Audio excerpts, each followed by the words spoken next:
Чаму Лукашенко загаварыў пра турму, як ён парадаваў маму свайго малодшага сына і што за новыя падрабязнасці ўсплываюць пра дзікі прысуд замежніку ў Мінску. Вітаем, сябры! Гэта наша Ніва і зараз мы ўсё вам раскажам. Проста на працы памёр лукашэнкавец, якога нядаўна затрымлівалі сілавікі. Гаворка ідзе пра Валерыя Бойшу, памочніка гендырэктара Мазырскага нафтаперапрацоўчага завода па грамадзянскай абароне. Паводле праваабаронцаў, такія сумныя наступствы мела гісторыя з атрыманнем мужчыны. 10 ліпеня яго разам з рэдактаркай завадской газеты схапілі сілавікі. Абаіх абвінавацілі ў вырабе ці распаўсюдзе экстрэмісцкіх матэрыялаў. Як пакаралі, дакладна невядома, але падобна, што далі штрафы. Па выніку рэдактар звольнілі, а Бойшу ўсё ж пакінулі на заводзе. Ужо 18 ліпеня, фактычна праз тыдзень пасля той гісторыі з сілавікамі, ён памёр проста на працы. Як піша выданне «Флагшток», чыноўнік стаяў у чарзе ў завадской сталовай, калі раптам яму стала дрэнна. Выклікалі хуткую, але медыкі не змаглі нічым дапамагчы. Валерыю Бойшу было ўсяго толькі 59 гадоў. Сам Лукашенко сёння правёў нараду па прамысловасці. І вось, што цікавага, там прагучала. Па-першае, Лукашенко зноў ускосна прагаворваецца пра сумныя вынікі свайго 30-гадовага кіравання. Да, мы небольшая экономика, экспортная, но надо понимать, что это миллиарды долларов. Конкуренция серьезная, и с нашими товарами нас нигде никто особо не ждет. Па-другое, апошнім часам ён надта ўжо часта паўтарае пра наладжванне сувязяў з Еўропай. Прагучала гэта і цяпер. Не теряем мы контакты с Европейским Союзом. Это наши соседи. Европейский Союз. С ними надо найти пути сотрудничества. Если им надо что-то купить у нас, а нам надо продать у них там на рынке, это интерес. Обоюдовыгодный интерес. Ну і як звычайна, не абышлося без прагнозаў і мудрасцяў. Мы договорились о том, что яйца в одну корзину класть ни в коем случае нельзя. Чем больше корзин, тем лучше. Поэтому вырисовалась дальняя дуга. И я не зря ее рисовал и требую сейчас от всех этого. Смотрите, Африка. За Африкой будущее. Кто может это оспорить? Никто. Ну а пасля класіка, то бок пагрозы і прэтэнзій. Спачатку трошки приляцела віцэ-прэм'еру Пархомчыку. Так как мы безобразно работаем на внутреннем рынке, работать нельзя. И это недостаток нашего правительства.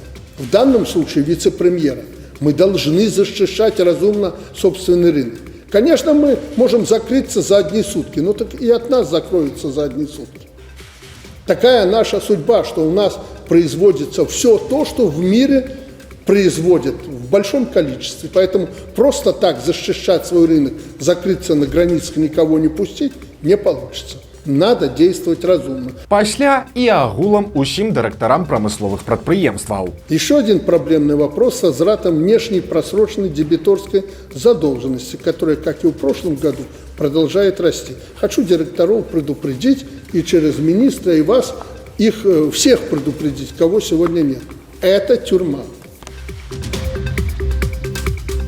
З'явіліся новыя падрабязнасці гучнай крымінальнай справы. Вось, што стала вядома пра смяротны прысуд грамадзяніну Германіі Рыка Крыгеру, які вынеслі ў Мінску. Афіцыйная версія лукашэнкаўскай прапаганды наступная. Улетку ці ў пачатку восені 23-го года Крыгер неяк звязаўся з палком Каліноўскага. Далей цытата лукашэнкаўцаў. 20 верасня немец пацвердзіў гатоўнасць працаваць на украінскія спецслужбы і здзяйсняць тэракты ў складзе злачыннай групы супраць нацыянальнай бяспекі Беларусі. Канец цытаты. 2 кастрычніка 23-го года Крыгер прыехаў у Беларусь як турыст. Пры сабе ён меў некалькі тэлефонаў і беспілотнік. Паводле прапаганды ён атрымаў заданне ад СБУ. Павінен быў правесці ў Асіповічах разведку і зрабіць фота аб'ектаў па каардынатах. Але што гэта за аб'екты, незразумела. Магчыма, гаворка ідзе пра лагер вагнераўцаў, які знаходзіцца якраз пад Асіповічамі. Але ўжо 13 кастрычніка немца затрымалі беларускія спецслужбы. Што менавіта зрабіў Крыгер на тэрыторыі Беларусі і за што канкрэтна яго прысудзілі да расстрэлу, так і невядома. Ёсць і іншая версія, ужо ад расійскіх рэсурсаў. Тыя пішуць, што Крыгер ваяваў у замежным легіёне ГУР Украіны, які памылкова называюць палком Каліноўскага.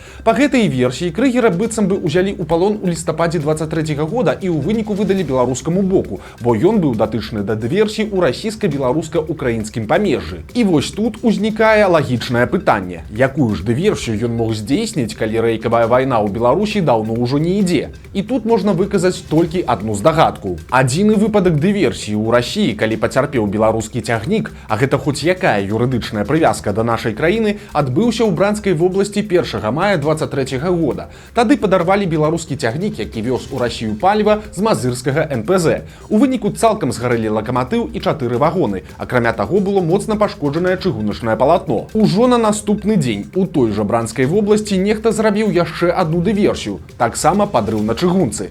Тады таксама пацярпеў цягнік з нафтапрадуктамі. Праўда, ён не згарэў, а толькі сышоў з рэек. А 3 мая сілавікі склалі вось такі фотаробат і паведамілі, што чалавек меў узрост ля 40 гадоў і перасоўваўся на ровары. Нават Лукашенка тэрмінова сабраў нараду, каб абмеркаваць, як спыніць дыверсантаў. Як бы пакуль доказаў праўдзівасці гэтай версіі няма, але ж менавіта датычнасць да гэтых дыверсій можа быць прычынай, чаму Крыгера выдалі беларускім сілавікам. Цяпер галоўнае пытанне, што будзе з немцам далей.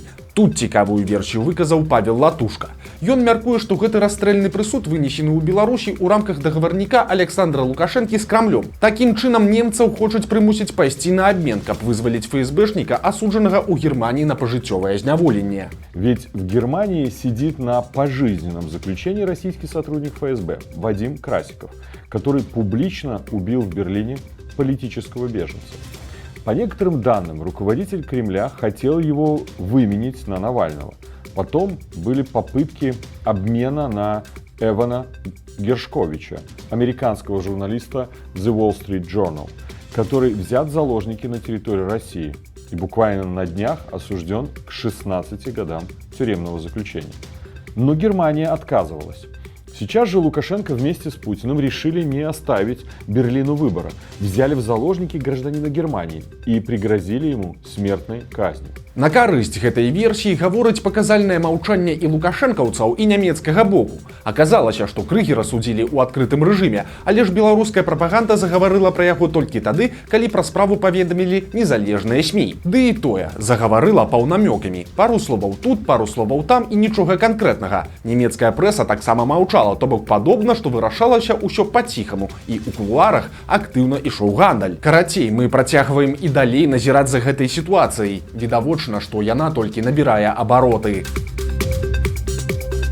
Пакуль адны прыхільнікі Лукашэнкі паміраюць пасля сустрэчы з сілавікамі, іншыя святкуюць яго 30годдзе пры ўладзе. З гэтай нагоды ў Мінску прайшоў так званы патрыятычны форум, які уяўляў сабою некалькі гадзін бесперапыннага ухвалення Лукашэнкі. І дайшло нават да выканання песень на яго цытаты.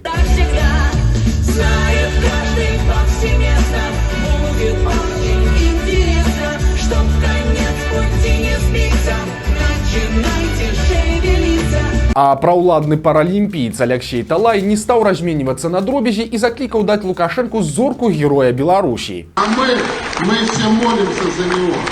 И, дорогие друзья, давайте вот сегодня здесь подумаем и примем решение. Действительно, наш президент столько пашет во славу нашего Отечества, всех нас. Мне кажется, он удостоен звания Героя Республики Беларусь. И ваши аплодисменты – это ваша поддержка. И я призываю все общественные структуры, партии сейчас ходатайствовать и принять всенародное решение. Праўда ж, сам Лукашенко на гэты шабаш так і не прыехаў, так што ўсе дыфірамбы на яго адрас гучалі дарма.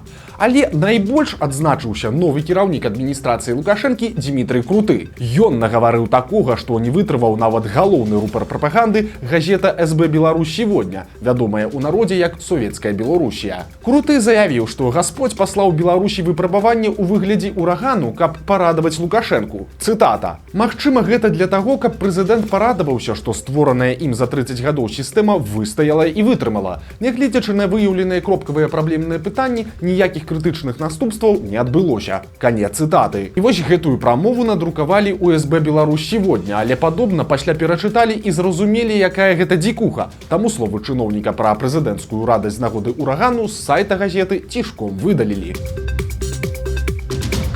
Чарговая перамога беларускай дыпламатыі. Нядаўна прызначаны міністр замежных спраў Максім Рыжанкоў едзе ў паўночную Карэю з афіцыйным візітам. Пра гэта ў жвавым відэа паведаміла прэс-служба МЗС. Задачы чыноўніка пакуль невядомыя, але адметна вось што. Па афіцыйнай версіі гэта візіт у адказ, але ж пра нейкі прыезд паўночна-карэйскіх чыноўнікаў у Беларусь грамадскасці нічога не вядома, хаця звычайна такія дэлегацыі замежнікаў Лукашенка прымае асабіста.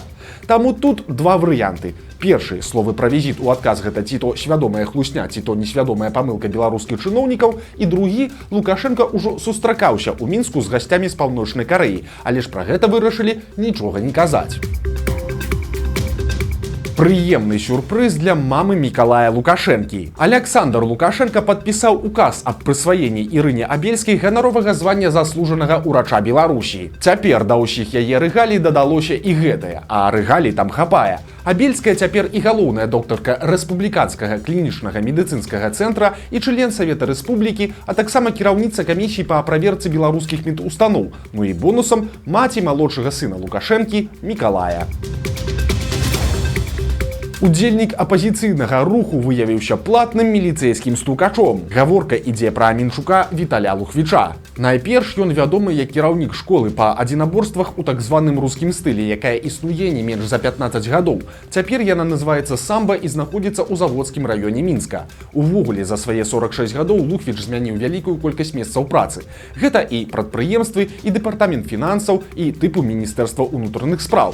Віталь нейкі час нават працаваў на АНТ і Беларусьфільме, імаверна, як аператар. Паралельна з гэтым мужчына спрабаваў прымазацца да розных дэмакратычных рухаў. Напрыклад, наведваў акцыі руха салідарнасці разам. Яго нават аднойчы затрымлівалі. У 19-м годзе падчас спробы ушанаваць памяць забітых нацыстамі ў Хатыні. Праўда, аніякага пакарання ён тады не атрымаў. У тым жа 19-м годзе Лухвіч удзельнічаў у пратэстах супраць інтэграцыі з Расіі, якія ініцыяваў Мікола Статкевіч. На фота ён трымаецца побач са Статкевічам і Сергеем Ціханаўскім. Праўда, на мяжы 20-го года мужчына раптам знік з радараў. Цяпер жа стала вядома, што Віталь Лухвіч быў супрацоўнікам фірмы пад назвай Ларыскор. Нагадаем, што гэтая юрыдычная асоба для фармальнага працаўладкавання платных стукачоў міліцыі. Па звестках з базаў кіберпартызанаў Лухвіч працаваў там з красавіка 16 па 20 год уключна. Ягоны заробак у Ларыскоры за 20 год, напрыклад, склаў 7 000 рублёў. Акрамя таго, у 20-м годзе ён як мінімум двойчы даносіў на пратэстоўцаў за бел-чырвона-белы сцяг і шум на вуліцы. Цікава, што ў мужчыны ёсць брат-блізнюк, якога завуць Вадзім. Ён таксама прысвяціў жыццё спорту і ён таксама стукач. У верасні 20-го Вадзім Лухвіч паведаміў сілавікам, што на воданапорнай вежы ў Ратамцы вісіць бел-чырвона-белы сцяг. Віталь Лухвіч дагэтуль кіруе сваім клубам па адзінаборствах, праводзіць семінары сярод іншага для курсантаў акадэміі міліцыі, а таксама працуе з дзецьмі. Па апошніх звестках мужчына займаецца ваенна-патрыятычным выхаваннем школьнікаў у мінскай гімназіі нумар 29. Вось такія навіны панядзелка. Падпісвайцеся на канал, стаўце лайкі альбо дызлайкі і выказвайце заўвагі ў каментарах. І, канешне, чытайце нашу Ніву, глядзіце нашу Ніву і любіце Беларусь. Да сустрэчы заўтра.